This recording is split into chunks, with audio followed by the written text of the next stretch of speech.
यानी पाकिस्तान की रियासत गुलाम बन चुकी है। एक तरफ से आप सोचें तो मरियम नवाज की रियासती इदारे जो हैं वो उनकी चाकरी कर रहे हैं। मरियम नवाज की कोई तौहीन कर दे या उनके बारे में कोई तनकीदी ट्वीट कर दे तो उसको ISI वाले उठाकर ले जाते हैं और चिड़ियाघर के साथ जो बेसमेंट है वहां जाके मारते हैं। ये ISI इस मकसद के लिए बनी थी। हमने तो ISI को बहुत बड़ा इदारे के तौर पे देखा। अब आर्मी चीफ साहब ने जो कुरान पाक का आयत का हवाला दिया उस हवाले से भी शदीद तनकीद हो रही है और बहुत सारे लोगों ने मैसेज किए कि जी ये ज़रूर बताएं आपके आर्मी चीफ सिर्फ वो आयत पढ़ के हमेशा सुनाते हैं जिसमें मुखालिफ का एक हाथ एक तरफ का और टांग एक तरफ की काट दी जाती है आयत के अंदर कि जनाब ये फितना है तो इसको कुचलना है तो इसकी एक तरफ का हाथ और एक तरफ की टांग काट दी जाए। कुरान पाक की आयत का मफहूम है। लेकिन मैं आपको ये बात बताता हूँ और कसम खा के बताता हूँ, मुझे आदत नहीं है लेकिन मैं कसम खा के भी आपको कह सकता हूँ, हल्फन आपको कह सकता हूँ कि जब मैं ISI की हिरासत में था, जब वो हम पे टॉर्चर करते थे तो हमें ये आयत का तर्जुमा सुनाते थे।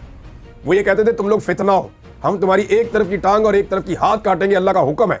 वो ये बातें करते थे। मैं कहता था कौन सा फितना है, जवाब ही इसका कोई नहीं होता था।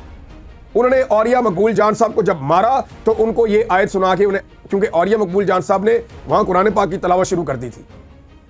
जब वो औरिया मकबूल जान साहब पे टॉर्चर कर रहे थे तो औरिया मकबूल जान साहब कुरान पाक की तलावत कर रहे थे, पूछ लीजिएगा आप उनसे जाकर।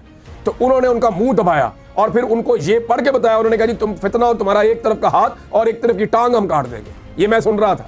क्या कुरान पाक में कोई झूठ के बारे में कोई तस्करा नहीं है, धोखे के बारे में कुछ नहीं है, करप्शन, बेईमानी, फ्रॉड, मुनाफकत, इसके बारे में कुरान पाक में आपने कुछ नहीं पढ़ा? क्या कुरान पाक में खवातीन और बच्चों के साथ जो नाइंसाफियां की गई, जो जुल्म और जबर और फसायत की गई, उसके बारे में आपने कुरान पाक में कुछ नहीं पढ़ा? आपने खुदा खौफी के बारे में कुरान पाक में कुछ नहीं पढ़ा?